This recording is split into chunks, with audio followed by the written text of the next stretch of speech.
పులుల సంచారంతో పల్నాడు వణుకుతోంది. మాచర్ల నియోజకవర్గం అచ్చమకుంట గ్రామ శివారులో పులి అడుగుజాడలను గుర్తించిన అధికారులు ప్రజలకు హెచ్చరికలు జారీ చేశారు. రాత్రిపూట బయటకు రావద్దని, అత్యవసరమైతే గుంపులుగా రావాలని సూచించారు. పల్నాడు జిల్లాను పెద్ద పులి బెంబేలెత్తిస్తోంది. ముఖ్యంగా మాచర్ల, గురజాల నియోజకవర్గాల్లో పులులు సంచరిస్తూ ఉండడం స్థానికులను వణికిస్తోంది.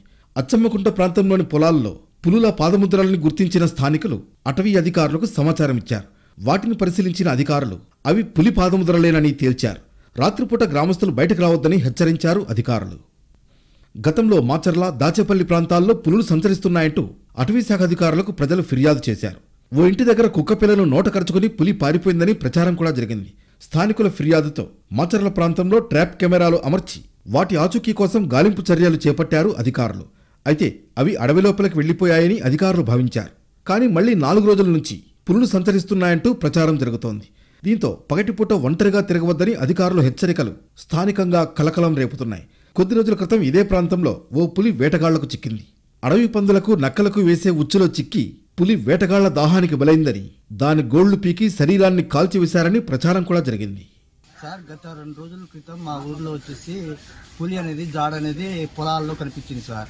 అది రైతు అనేవారు నీళ్లు గడ్డానికి వెళ్ళినప్పుడు ఆ జాడను గుర్తించి అటవీ అధికారులకి సమాచారం ఇవ్వడం జరిగింది. అయితే గత నిన్నటి నుంచి అటవీ అధికారులు వచ్చేసి మొత్తం పరిశీలించడం జరిగింది. అయితే అది పెద్ద పులి జాడగా గుర్తించడం జరిగింది. ఇంతకు అటవీ ప్రాంతంలో నుంచి పులులు పెద్ద ఎత్తున ఎందుకు బయటకు వస్తున్నాయన్న చర్చ జరుగుతోంది. అటవీ ప్రాంతంలో తాగునీరు, ఆహారం దొరక్క పులులు గ్రామాలను టార్గెట్ చేస్తూ బయటకొస్తున్నాయని స్థానికులు అనుమానం వ్యక్తం చేస్తున్నారు. అయితే స్థానికంగా ఉన్న గ్రామాల్లో ఆవులు, గొర్రెలు, ఇతర చిన్న జంతువులను వేటాడడం కోసం పులులు వస్తున్నాయని, అవే ప్రజలకు కనిపిస్తున్నాయని అధికారులు భావిస్తున్నారు. రిజర్వ్ ఫారెస్ట్ జోన్కు దగ్గరగా కొన్ని గ్రామాలు ఉండడం కూడా ఈ పులులు సంచరించడానికి ఓ కారణమంటున్నారు అధికారులు. సాధ్యమైనంత వరకు అటవీ ప్రాంతంలోని సమీప గ్రామాల ప్రజలు ఒంటరిగా తిరగవద్దని, గుంపులుగా మాత్రమే సంచరించాలని చెబుతున్నారు అధికారులు. తమ పొలాల్లో మిర్చి, కంది పంటల్ని సాగు చేస్తున్నామని, రాత్రి వేళల్లో అడవి పందుల బారి నుంచి పొలానికి కాపలాగా ఉండాల్సిన పరిస్థితి ఉందంటున్నారు గ్రామస్తులు. ఈ పరిస్థితుల్లో పులి సంచారం వల్ల పొలాలకు వెళ్లాలంటేనే భయం వేస్తోందని రైతులు ఆందోళన చెందుతున్నారు. మా పొలాలు కూడా మొత్తం అడవిలోనే ఉన్నాయి సార్. అయితే 2 రోజుల నుంచి పులి జాడలు తెలిసినాయని అధికారులు చెప్పారు. అధికారులు చెప్పిన తర్వాత మాకు భయానికి గురైనాం మేము. తర్వాత మేము ఇప్పుడు పొలాలు లేకుండా ఊరిలో వచ్చేసినాం. మా పంట పొలాలు మొత్తం కంది ఏంది, మిర్చి ఏంది, పత్తి ఏంది, మా పొలాలు మొత్తం పంట మొత్తం పొలాల్లోనే ఉండే.